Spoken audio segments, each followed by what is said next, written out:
The first thing we're going to do today is bring up, and come on up, I'm going to introduce to you two people that are going to be on the panel. Shirley Grierson, who's the Director of Marketing at Space in Between. They've also got a booth out there, as well as Todd Unger, who's the Chief Experience Officer at the American Medical Association. So please give them a warm welcome, and we're going to talk some digital marketing trends.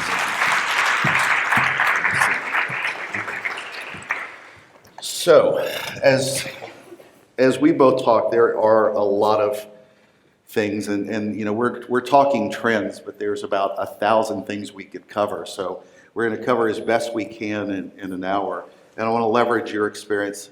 Todd, I've interviewed before for my podcast, so I know his background's pretty solid. But you know, a lot of what we're talking about, although we don't have one slide focused on digital experience and digital customer experience, this whole, you know, everything we're doing today in marketing really sort of revolves a lot around that and how it's changed for the customer. So we're going to throw out a lot of different topics, and please, again, if the audience wants to ask a question, I'm going to go get the box while I get started. I shouldn't have left it over there. But Todd, you live in a wonderful HIPAA world. Talk a little bit about what data privacy and data means to you. I mean, you know, for the most of us, I think a lot of people just tend to overthink about GDPR, but really, what do you see in data trends today, and especially with privacy and how it's affecting marketers? Obviously, a huge area of concern right now. I'm fortunate enough that I don't, in my capacity as Chief Experience Officer, my relationship is with our members. And so I'm not dealing with patient data or anything like that, but underlying use of data right now is trust. And you can see that has been violated on many occasions by many people, and there's not a great deal of that out there. And so we are proactively in our arena taking great pains to maintain that trust.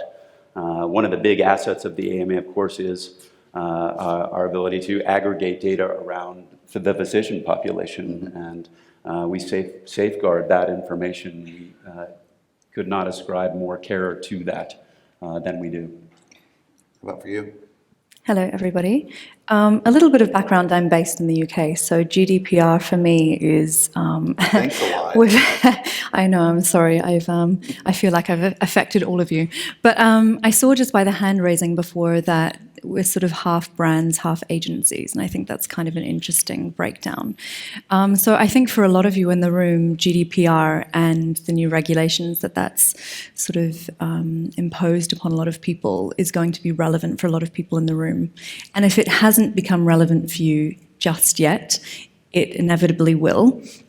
So effectively what I think is driving all of the changes in data privacy is it's consumer-led. It's been demand from us, the end users.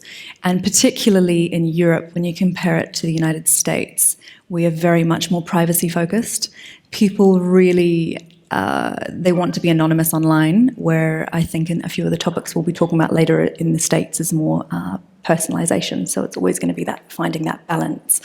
But what you just said, Todd, about trust, it's very much about trust, but it's also about transparency and where that data source is sort of coming from. And I think some of the implications that we're going to see moving forward as things become more digitized is how we sort of balance the risk versus the obligation. So when we look at things like health tracking, for example, a lot of us have health tracking on our phone, for example, or we might have a Fitbit that we wear.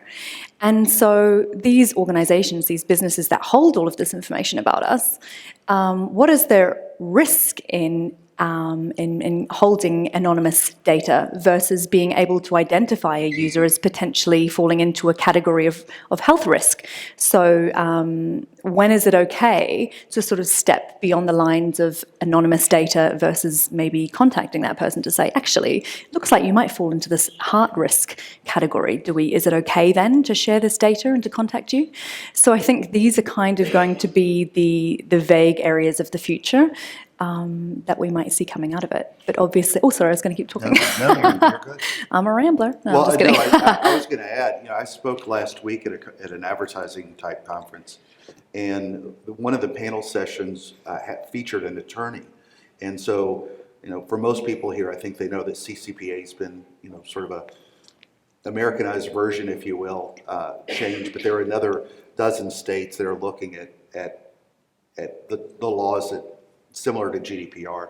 I personally am hoping for some type of federal regulation, because most people that work for large brands aren't going to be able to navigate 50 different states in the US as well as GDPR. If you're global, that would just be a complete mess. But Yeah. one of the points that the attorney brought up, and I'm sure this was partly because she was, it's a focus for me because I used to work at Axiom, so I come from a big data background. She was talking about how brands and agencies is affecting all of it. That she's getting a lot of calls now from agencies who are wondering, how do we position ourselves so that we don't get sued if the brand gets sued? And that's going to be a really interesting mix. And an attorney, she's one attorney that could give advice, but that's something that you need to think of. I work for an agency now, so it's something that we all need to think about and consult with our, the people that are giving that advice, whether or not it could affect you because of how much this evolution of changes is coming, and it's coming quickly.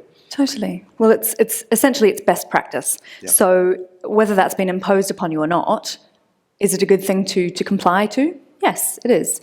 And I think what we've seen with some of the major data breaches, in particular with Cambridge Analytica and Facebook, is that it's, with GDPR in particular, now breaches have to be publicly reported within 72 hours.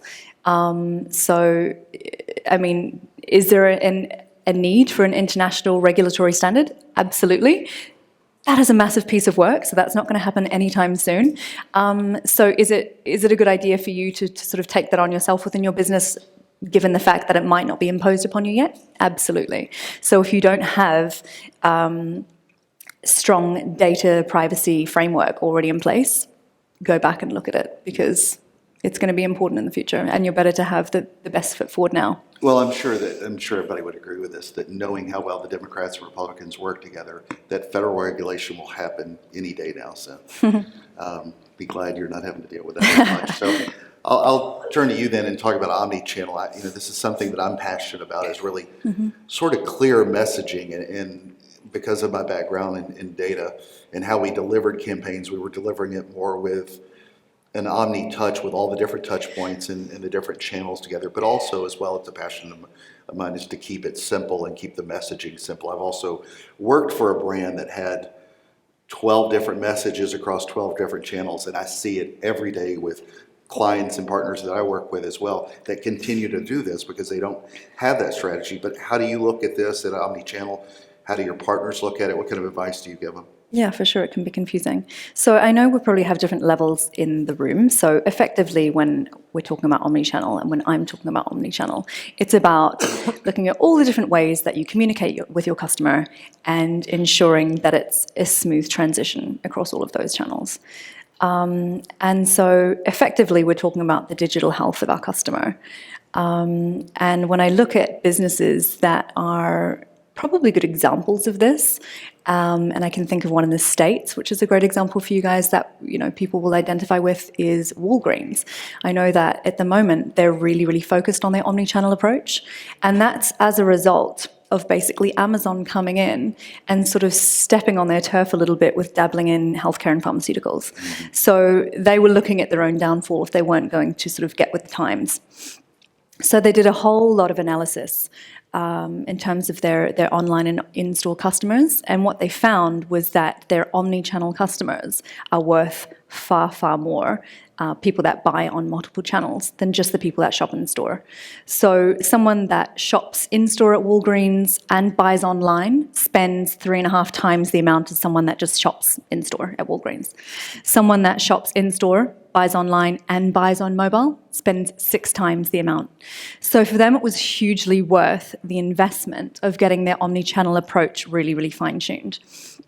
And so what they sort of wanted to achieve, and what I think is the essence of omni-channel, is that if their customer started the conversation online, or they started in-app, whether it's to do with a repeat prescription or whatever it may be, they should be able to walk into any of their stores and pick up on that same thread of that same conversation and not start all over again.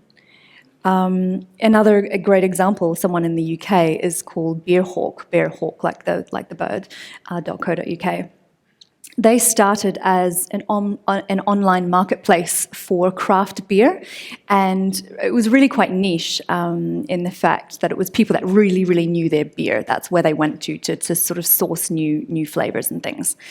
Now they're a lot more mainstream. They've grown massively, and they're really, really huge. And they even encompass things like the gimmicky kind of holiday sales, like something you get for Father's Day is like a little craft brew kit type thing. But what they've started doing is segmenting all of their beers by flavor profiles. So I know a lot of online wineries and things do that as well, don't they? Sort of, you can send it back if you don't like it. It doesn't cost you anything. And over time, they have this really, really accurate profile of their customer in terms of the flavors that they like. But a really cool thing is they've actually started opening up pubs in London, like actual pubs, and you can walk in as a customer and continue that whole experience. It's very seamless, and it's based on that flavor profile again. And I think that's essentially, I mean, for me, that's the essence of Omni Channel. That idea of segmentation really underlies our Omni Channel approach. I've spent a lot of the last 2 years really trying to understand the different target audiences that sit within membership. It's the same really dynamic that I had in areas like horse racing, which is what I worked in before. You know, not everybody's the same. Not everybody wants that same message. So you know what? You can have 12 messages out there if you're not saying that all 12 to the same people, right? So the most important thing for us is to recognize what are those behavioral predictors that underlie our target audiences and how to effectively channel communications that are relevant to each of those people. That add up then to the common strategy that we're trying to achieve. For us, and I think it's been an advantage for me because I spent probably the last, certainly the last 6 years before I came to the AMA in publishing and understanding a lot more about the effectiveness of content marketing, but also publishers, like the New York Times or Washington Post have become very adept at using all channels to market their content. And now I'm at a place where the work or the focus has really been about the work and not necessarily about telling people about it or enrolling them in it. And now we're becoming much more adept at using all channels to do that, whereas primarily before those activities were very separate and you had membership using primarily direct mail, believe it or not. So bringing now the full set of capabilities together is what has allowed us to increase our growth rate pretty significantly. So a hot buzzword in marketing today, personalization, which this is kind of one of these ones you'll hear me say, it's kind of like a drinking game. Over the next 2 days, every time you hear personalization, take a drink of whatever's in your cup. But it's hot, so how does personalization affect you at the AMA? So it really goes back to what I was just talking about before, which is understanding who you're talking to and what your value proposition is to these folks. I've been through, I've been in digital media for 20 years. I've seen like pretty much every flavor of personalization. The one that I'm in right now is about how do we market our experience to people who might have only come in contact with it through a press release or through a piece of direct mail. And that means identifying them through data, not through like fake personas or anything like that, but based on the content that they're interacting with us, whether it's through email or on the site, and then appending that data so that I get a very clear idea of who I'm talking to. And so I think that aspect of, let's say we have a significant chunk of people in our audience that are interested in advocacy. So the activities that we conduct down in Washington on behalf of patients and physicians, a great deal of interest to them. And I, basically been able to quantify what portion of our audience is in that. And I think it surprised people, that it's, let's say it's a third or something like that. And that other people are not interested in that. And then I can demonstrate through all my communications, whether it's through an email or through an article, that those are the people that are going to respond to that. They're going to engage with that content, and they can be converted to certain activities based on that. And other people, they just aren't. So if you're not personalizing all of your communications, all of your content development, then you're really throwing away about 2/3 of your energy. So personalization, though, means something a little bit different in the UK, I think, because of the temperament with GDPR. Definitely. So there's always going to be this privacy personalization paradox, right? So personalization is so much more expected already in the States than it is in the UK and in Europe. Like I said before, people really like to remain anonymous, so it's hard to have that level of personalization. But what we're talking about is not just like a name on an email, like hi X or hi Shelley. You know, it's like what you were talking about. It's extremely tailored content, and we know that even if you just isolate email, for example. You know, instead of just going, oh, hi, Shelley, da da da da da. If you actually incorporate prior purchases, we know that, you know, oh, hey, we've got this 20% off. These are our new, this is our new clothing line that we've got in store. We can see that you've bought this, this, and this in the past, and we think it might be of interest. Here's your code if you want to buy. It's valid for the next 24 hours. That does so much better because it is personalized and it is based off prior purchase as well, which I think is very interesting. The other thing that I really want to take into account and wanted to discuss is accessibility in terms of personalization. So that is something that we really, really need to consider. And we talk about accessibility in terms of you know, your content being accessible and available to all. So when you look at things like voice search, which we're going to talk about later, it might be great for the visually impaired. How is it for the hearing impaired? How is it for the speech impaired? I was at a presentation or an event in London a few weeks ago, and there was an amazing speaker from Adobe who was talking specifically about accessibility and one of the products that they have where you can sort of layer, if you were designing a landing page, for example, or a piece of content going out, you could actually use their filters to see what it would look like visually for people with different types of color blindness. Now, that's just one example, but it is an amazingly incredible and really, really powerful tool for accessibility and for personalization. You can't send one of your customers who fits into this category a piece of content that they can't physically read because the colors don't match. So that's something to seriously take into account, because we're not talking about 1% of your customer base or 1% of the population. You know, when you take all of these different potentials, you're talking about saying, well, if we don't account for these people, it's like saying, well, we're just not going to market properly to the people in the population that have brown eyes. It's a huge percentage, up to 25% of your customer base. So we need to start thinking about accessibility as part of our personalization. Yeah, personalization is one of these ones that puzzles me. There's that fine line between the 2/3, you know, as you alluded to, with wasted effort versus what's too creepy with too much retargeting Yeah. versus what we know we can do with automation that would, you know, inflame a lot of people in Europe today. It's just, there's so much about it that's a hot topic. So voice search and audio. So to your point about personalization, it made me think about something with, and we'll talk a little bit about podcasts, call intelligence software, you know, Amazon Echo and Google Home. But another thing that I was thinking of is I'm about to record a fairly famous person who is deaf for my podcast. We're setting up a time.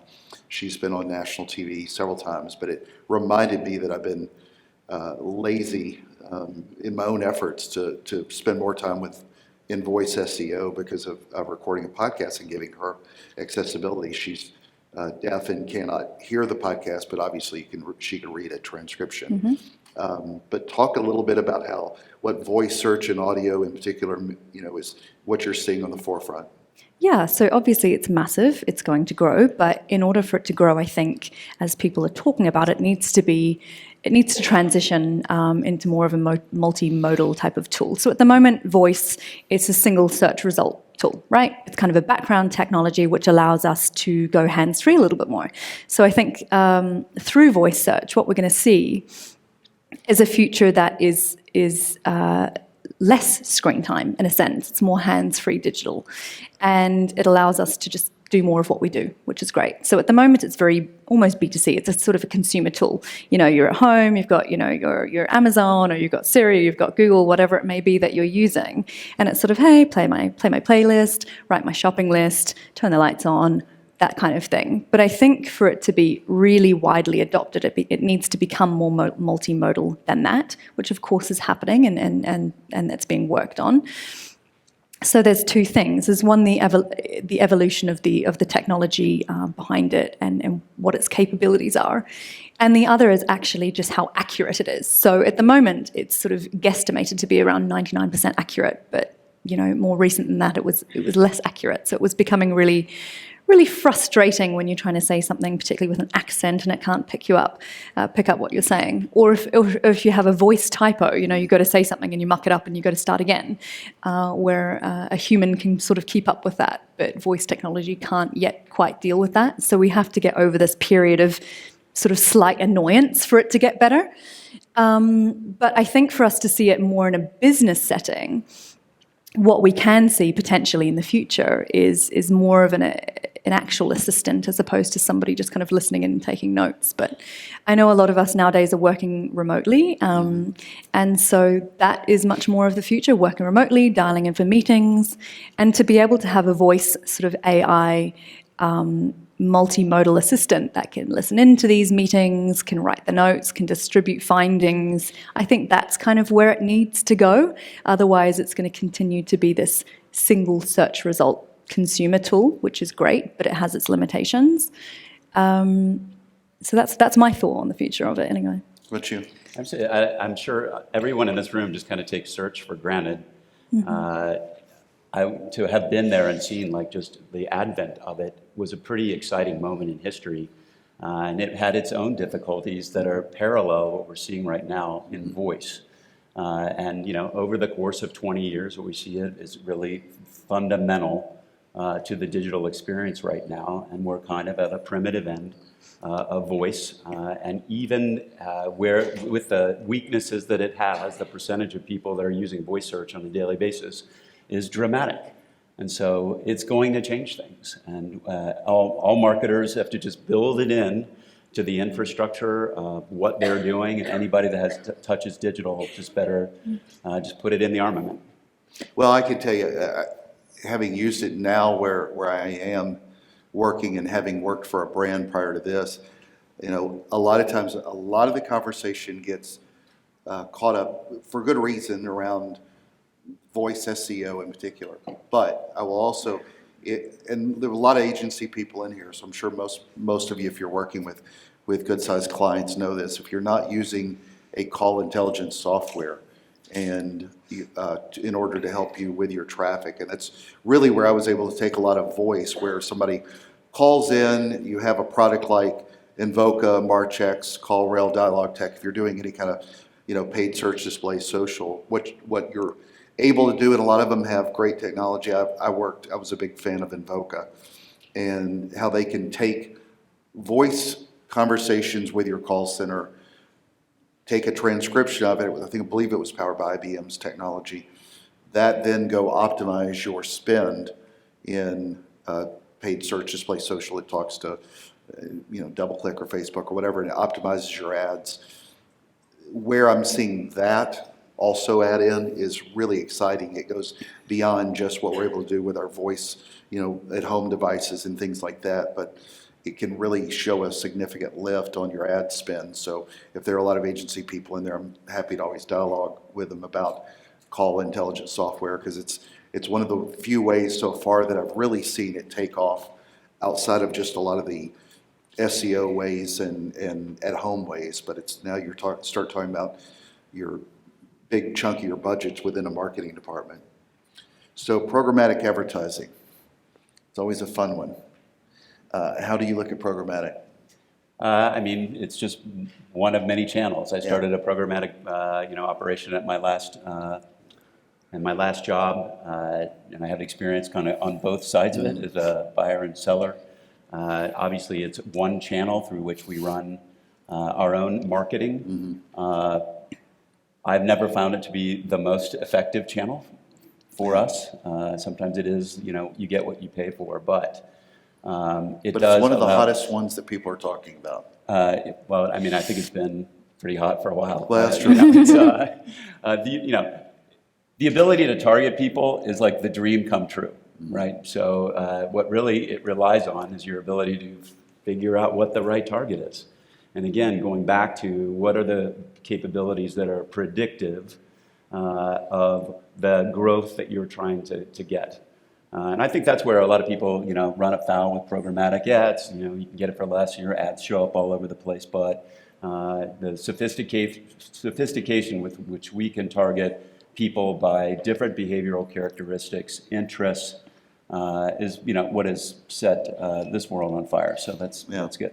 Well, and obviously it's a little bit different than that, but addressable in general. That's where Kim and I work together. But we were able to target that at Axiom, and there's another company, Experian, which is obviously local, and other good companies that do this. It's interesting how much we could hit behavior, but the unfortunate problem, especially with programmatic, is then you're relying on the ad networks to do what they're supposed to do. And that's not always the case with programmatic. So. I like what I do like is that we've been able to, we take a lot of those capabilities in-house now. And we're, it's just so much more nimble, and the focus is on, cost per acquisition. It's like so easy, so much easier than it's ever been to say, is this thing working, to figure that out really, really quickly, and then move on a dime.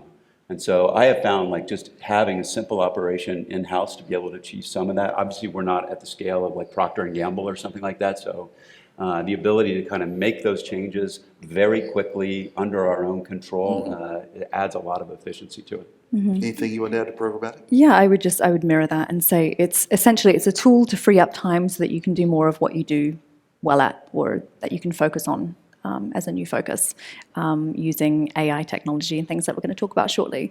So essentially, programmatic is just sort of leaving it to the machines to do the most efficient advertising, right? So I think the only thing sort of holding it back is maybe this sort of fear of lack of control of marketers or advertisers. It's like anything sort of algorithm-based. It's great and it's way smarter than I am, but you still have to keep an eye on it. And there's still a level of interpretation and creativity that can go into it as well. But certainly use it as a tool to free up time. I mean, I have a team that does the sort of the programmatic aspect for me, so I'm not hands-on with it myself. But it's about finding the technology that you're comfortable with, and it doesn't matter whether you're sort of pre-purchasing or whether it's real-time bidding.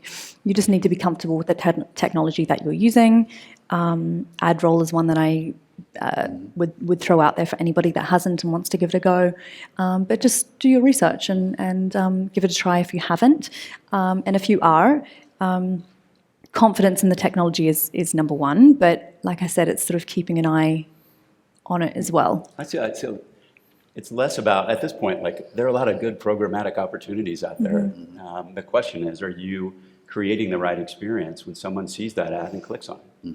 Yeah. So that's where people have to, marketers have to hold themselves much more accountable. But boy, have you seen like some of these ads you come across on sites, like would you click on that in a million years? And if you do, where does it take you? Like again, like the efficiency of that process, like that is where the action is. It's really connecting, like do you have a compelling piece of marketing put in the right place that once you spend all this time and effort getting someone to like raise their hand and click on that, then what? That's where the real value can be added through a marketer. Yeah, totally agree.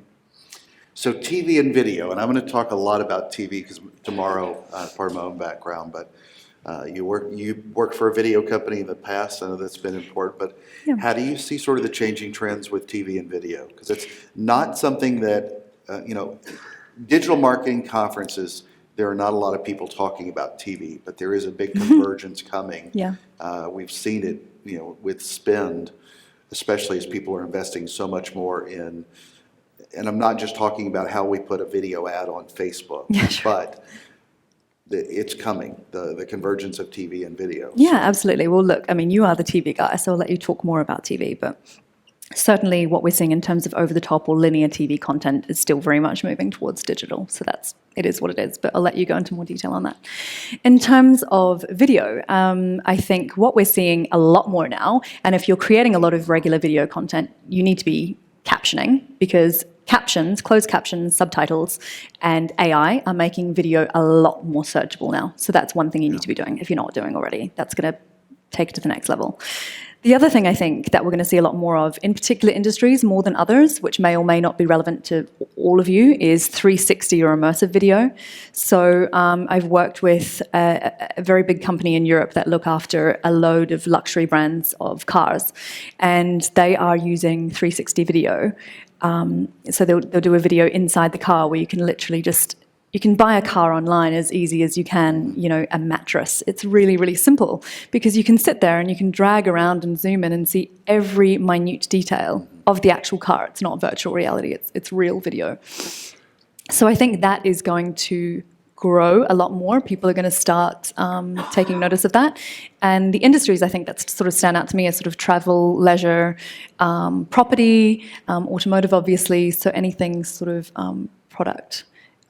product-based is really a standout in my mind. Yeah, I'd say we're kind of in the pendulum. Like originally, video came out and everybody jumped in really hard, and they began spending millions of dollars producing like these incredible videos, and then they found out they really had a hard time monetizing those because they can't get enough traffic to those. I'm in the very scrappy school of video production. I started with horse racing, where we put 40-year veteran handicappers on video with like a bright club player, and started our own channel. And we could build up a big audience, and it converts. So that's kind of where I started there. Now, at the AMA, which is a place not necessarily historically attuned to thinking of itself as a media producer. What we're seeing is incredible engagement around really low-cost productions. I can send someone with a camera to the steps of the Oregon Supreme Court to watch our general counsel go in to argue before them, and I can get 200,000 people to watch that. I can do the same thing on a phone at our annual meeting with the U.S. Surgeon General. Or I produce a promotional video and pay for that to go out. And I can't believe, like right now, we're seeing completion rates for a 1-minute video over 75%. Yeah. So, you don't have to go out there and produce a professional program and act like, you're Condé Nast or whatever all the time. Like, experiment. Because people consume things in all sorts of different ways, and you've got the tools like right in your pocket to do it. Totally. Well, a friend of mine's a travel influencer. Sorry, I didn't mean to cut you off. No, I just said totally. Yeah, so a friend of mine, and she'll be here speaking tomorrow, but if you look at like her videos, you said Condé Nast, made me think about it. When I first interviewed her for my podcast, I went and looked at a lot of her videos on Instagram. Obviously, it's a phone, hell like this. You see, some trees in the background when she's in, Costa Rica or somewhere, and it gets crazy engagement. I went just looking at some other ads that like other travel sites had done. I don't remember if Condé Nast was one of them, but their channels, when you look at their channels and their professionally produced, high-end, beautiful photography shows or posts, they're getting 1/10 of the engagement. And it's that way, and it's not just with an influencer on a travel brand, but anybody right now, just the lowest cost is really just driving it over the top. But and I'll talk about this more tomorrow, but really the convergence, and again, I was at the advertising conference I was speaking at last week was on TV. It was a primary focus, but there's a convergence of 5G especially, and where it's going and how that will change a lot of our own roles as digital marketers with that pendulum swing with it looks like it's going more towards video, but it's really the same thing. When you're watching Netflix on your TV at home, you call that video, but the spend shift is changing more towards digital marketing, but a lot of the content is somewhat similar, but we'll talk about that more tomorrow. So AI and machine learning, I said AI, it's another drinking game word, about like personalization, but if we're still in a machine learning phase. How are you looking at machine learning and what's on the forefront for you? I'd say it's less applicable to me in like my personal realm, and more as a industry or issue in healthcare. Right now, that dream of connecting data, that the data that your doctor collects and puts into an electronic health record, and then those outcomes that happen when you have surgery or you get treated, you take a certain medication, they're still they're not matched up yet. And so the dream is, with all these different sources of data out there, is how do you make them portable between different systems and different locations, and then make them talk to each other. So when notes go in an EHR, or electronic health record, that's very unstructured. And how do you start to bring all these things together? So the dream is, like, you can see the same level of effectiveness and transparency that you do in digital marketing that you do with your health. I did X and Y occurred, no matter where you are, no matter what specialists you see or which part of the care team. And so that is an area of focus for the AMA itself. And we are investing in organizations. We actually have a subsidiary on the West Coast called Health 2047, which is investing in companies focused around data portability and integration. I think one of the things that also makes a lot of people fear this, and I know from conversations with you, AMA is not like this, to your credit, but there are the people over here that are afraid that anything machine learning is Skynet and the machines are about to take over. Or there's brands like yours who are, regardless of what the machine learning is, and I've had this conversation with Kim as well, your primary focus is on the customer. So you're using the machine learning to do that. And a lot of people, I've worked with brands closely that get so caught up in the machine learning methodology that they forget about what it's supposed to do. Yeah, and AI obviously is a big concern for physicians. Yeah. Right. So there's a lot of fear about where that could go. We call it augmented intelligence. We see there is benefit to AI in helping diagnosis, but it is the physician that is going to be there on the front line and cannot be replaced by working together with the right data and the right people. That's how you're going to improve outcomes. What about for you? I think most industries are quite worried or have their fears of AI. And automation in every sense is the future, but it doesn't mean we're all not going to exist anymore. I saw something quite interesting on LinkedIn actually just last night. It was in Australia at a conference, and it was a digital human. And it was up on this board, sort of like, a presentation, but it was sort of an interactive exhibit where delegates could go and just fire questions at this digital human, and it looked like Meghan Markle, actually. She looked lovely.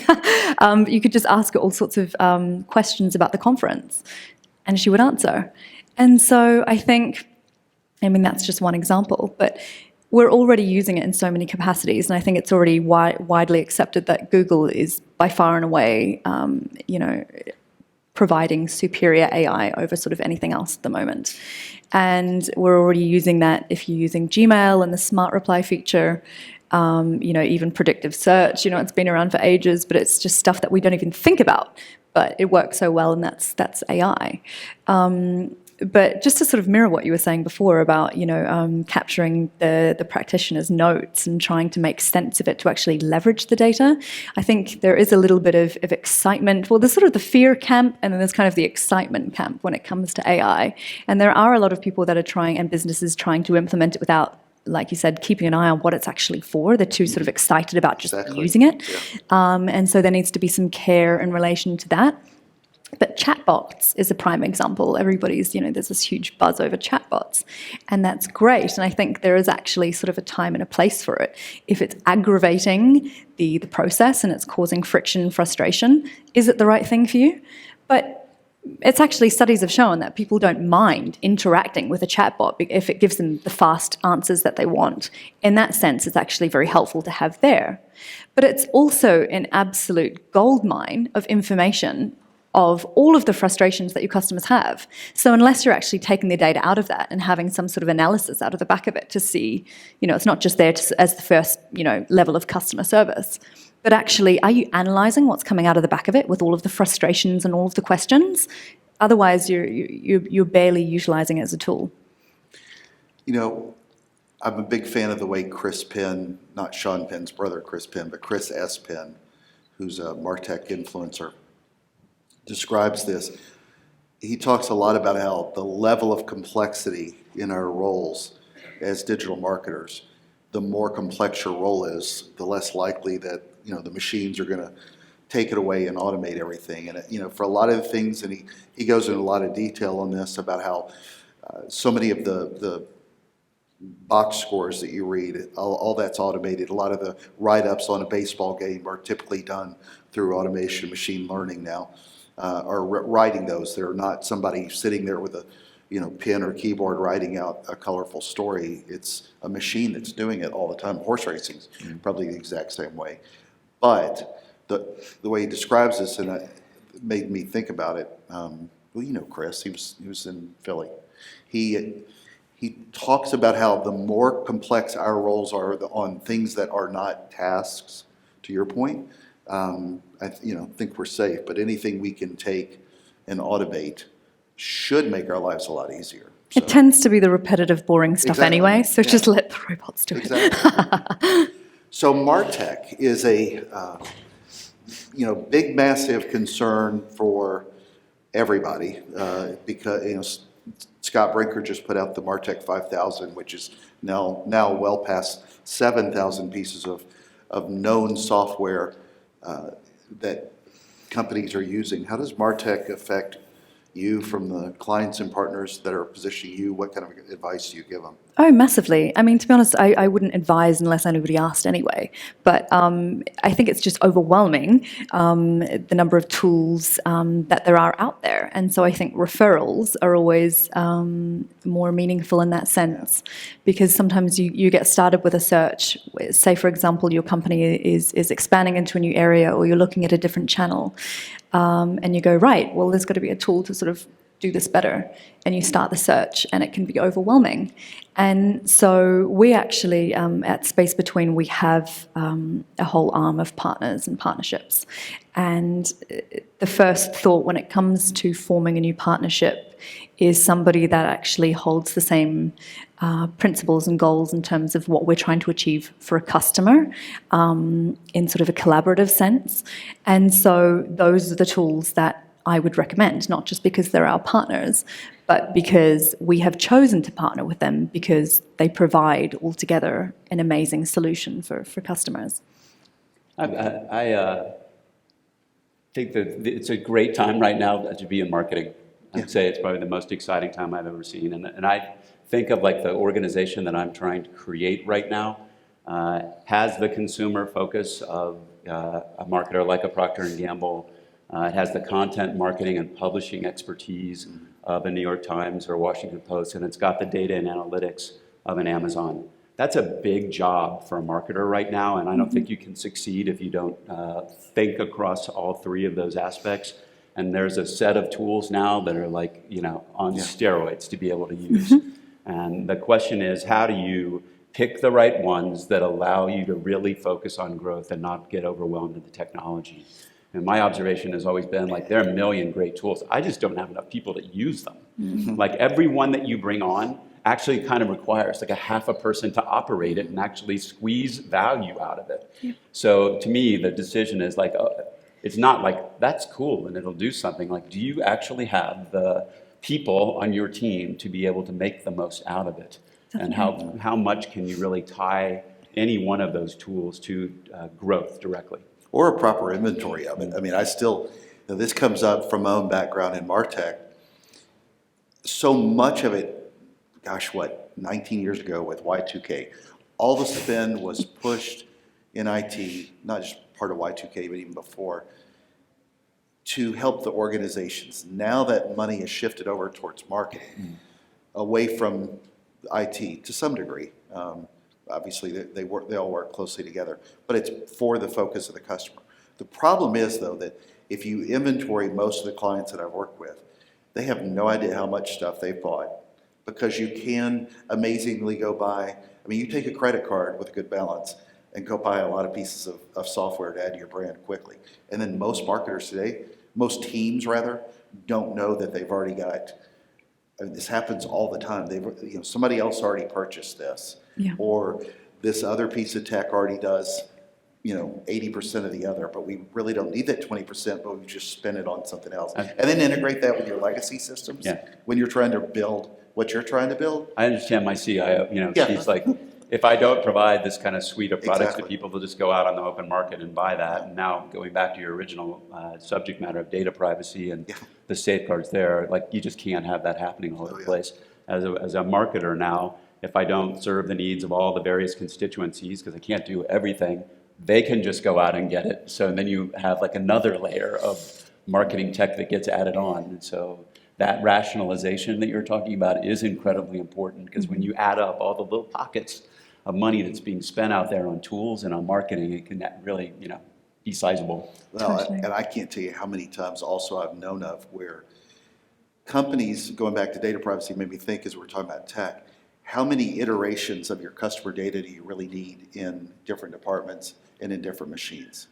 There's so much of a conversation about, from a data privacy, keeping one centralized data source, and you've got one data set that one group uses, one data set that's built with some other system that's got a different one for email or whatever, and it's scattered and all over the place, and MarTech, especially with CDPs, is supposed to cleanse and pull that data together, Yeah, but I it's think a the massive biggest challenge. thing is like, what's your metric? Yeah, And Yeah. if it doesn't improve that metric, then get rid of it. yeah. If So- you want to, I was just Yeah, going to go say, if ahead. you want to talk specific tools, come and grab us afterwards if you have questions about specifics for different purposes. So augmented and virtual reality, this is another hot topic. What are your thoughts on AR and VR, where we are today with it? Yeah, absolutely. I think VR, amazing. It's still very much in the gaming space. And I think a lot of businesses are going to start adopting gamification much more widely. So it's basically just applying the sort of fun techniques to leverage in your business. And your business doesn't have to be sort of a fun business. You might not be selling a really fun product. You might be selling toilets, but you can still make a really cool gamification type of way to engage users on social, which would have been a difficult conversation to have, 10 years ago. A certain emoji sort of jumps to mind. But anyway, I'll leave that. In terms of augmented reality, I think a really, really good example is IKEA. And I don't know how many of you have used the IKEA app, but their augmented reality tool allows you to sort of place different items of furniture in your home and test them out before you buy them, which I think is just amazing. And that's just a prime example of using just really clever technology in a real world setting or example to just make your life so much easier. And I think over the next sort of year, 2 years, these will be so much more commonplace we don't even think about it. And then when you go to the businesses that haven't sort of kept up with it, you'll realize the gap of, oh my God, this is so tedious. Yeah. How about for you? Does it affect you at all? Not currently part of my marketing budget, Yeah. but do see the potential like you've talked about. Well, Yeah. virtual reality video as well. I was talking about 360 and immersive video before in terms of the automotive example that I have. But that's, I think we'll start to see it stepping out of gaming and more towards more mainstream business as a learning tool as well, as training, which is a really obvious example. I was just going to say the knowledge economy right now, I think, is starting to see a lot of growth with AR and VR. Retail is, I've had a lot of conversations with retail execs of late who are excited and concerned about what AR and VR means to them and where the market's going, because who wants to go to the mall, the same kind of mall that you went to for years? I mean, it's happening all over, and you can't order everything off Amazon. People still want to, even with AR and VR, want to feel like they're doing a look, touch, feel type. Yeah. Even if it's augmented in that way. But I will say this, and this is from a conversation with a lot of people. I would say that most people I talk to are disappointed as to where we are with AR and VR, because we rocketed so quickly into thinking what it could do that it hasn't been one of the technologies that's really caught up. And I've spoken with a lot of leading influencers who also kind of complain about this as well. It just seemed like we were on this massive march, and then we're kind of there, and we're like, okay, let's. Well, I think expense is a huge Absolutely, part of that, yeah. right? So there's all this excitement and possibility of what it could and should be able to do, but it's expensive. I mean, you go back to your business and you go, okay, this is a great idea. I've got all these, great thoughts about what we can do. Great, but what's it going to cost to us to get that established and off the ground? So, as with any technology, as time sort of matures, that these things will get cheaper and it will filter down, become more widely adopted. So I think expense is probably the thing that's holding it back currently as well. But the new sort of buzzword is XR, which is what AR and VR sort of fall under, which is your experience reality. So I think that's how we're sort of going to be discussing it in future. So how do you look at attribution? I know we've talked about this a little 6 months ago, but the journey has changed a lot, and you see this a lot in your world. But how do you focus, attribution for the AMA? So obviously, very important to decisions around where you're going to invest your money. And when I came to the AMA a couple of years ago, I'd say our membership acquisition is largely direct mail.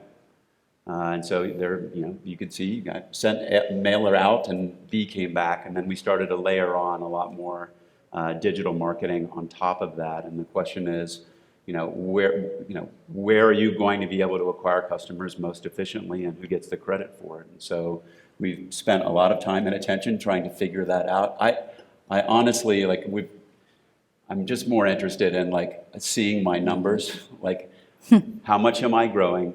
I try something specific. What is the CPA associated with that? Set up some ground rules about, based on an ad and all the kind of general attribution rules. I'm not trying to sweat it all that much.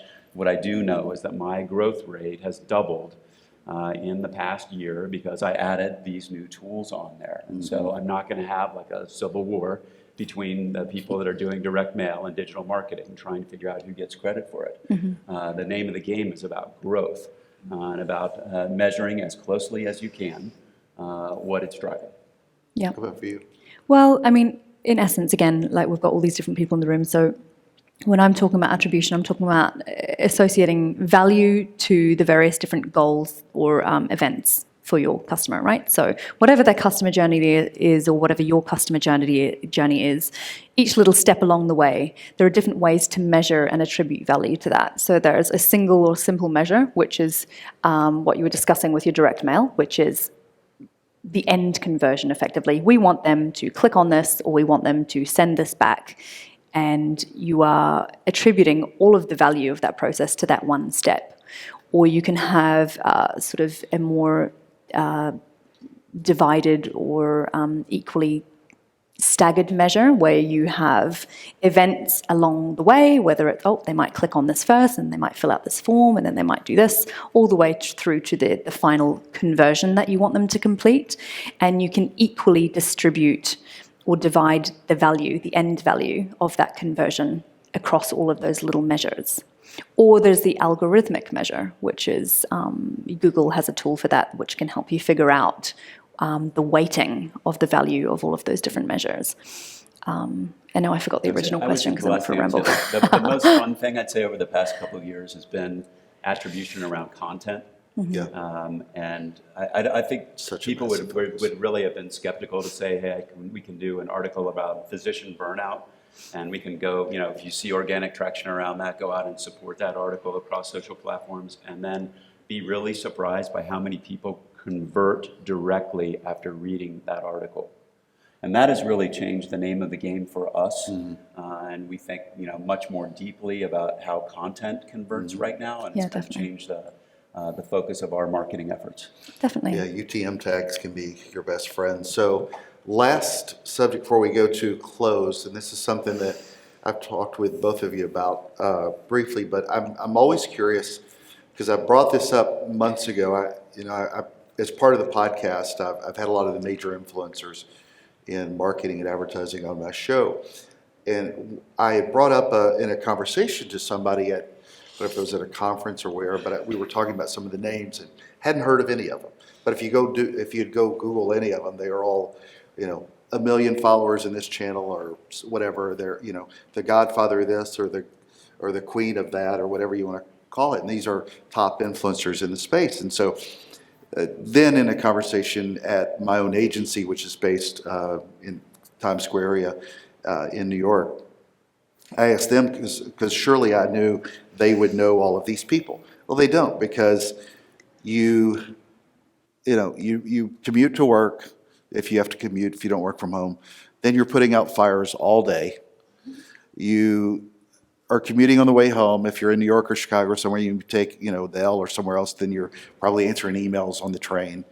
Then you get home and not life gets in the way, but life should get in the way at that point. You're not spending a lot of time investing in yourself unless you come to a conference, here or network or podcast or whatever. But what are you doing to keep up to speed? Because all of this stuff that we're talking about, there's 50 other subjects we could have covered today on trends that all of us are responsible for, especially if you're the solo person at your company. You're responsible for every one of these things, so it becomes daunting, especially in somebody in a C-level role like you.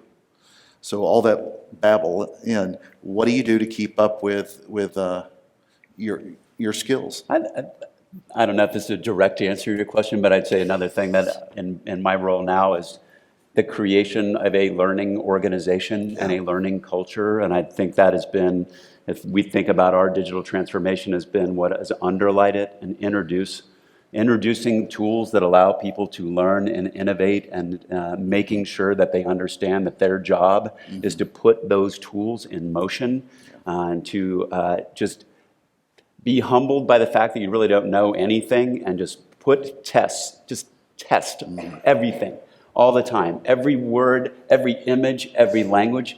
It just creates a group of people that have intense curiosity and separate from their egos. And I find that that just spills over in everything else, because then they're out learning about all sorts of other new ways they can do their jobs better, or people that are doing things. I mean, I'm constantly looking for people who are doing cool things that I can learn for. Yeah. I have an acquaintance that just moved to Freshly, and I see him post on LinkedIn all the time. I just follow basically every word that he does, because I know there's going to be like great wisdom and something for me to try. So that would be those are my two pieces of advice. What about those gold nuggets from our LinkedIn connection? How about for you? I actually completely agree. I'm lucky to work within an organization as well where we are very much training focused and upskilling. And every month, every employee has an investment day where they are entirely allowed to focus on what they want to focus on within their role, to upskill, put their head above water a little bit, because you're just always so down and so focused on what you're doing on a daily basis, to whether it's attending a conference or whether it's doing an online course or whatever it may be. So I think that's very, very important, and it helps sort of keep everybody well-rounded as individuals and within a team. And the other thing that you were talking about was obviously picking your key influencers and groups, and I think that's really important as well. And it needs to be interest-based. You can't just sort of do it just because you think, oh God, I really need to follow this person because it comes up. You need to be interested in it. But one of my colleagues, he talks about having sort of T-shaped knowledge. So you need to have a broad enough level of knowledge across all of the topics of your remit, and then sort of depth across the areas of your expertise. So if you focus on acquiring or achieving T-shaped knowledge, which is having, being able to sit and talk about all of these different topics to a level of detail within your role, but also have, your niche areas that you really know in depth, and you have that across your whole team, then you'll all have an appreciation of what each other does in terms of an overlap of different skills, but you also have value in terms of what you highly specialize in.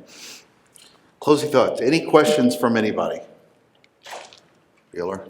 Yes, ma'am. Hold on. You got to throw the box.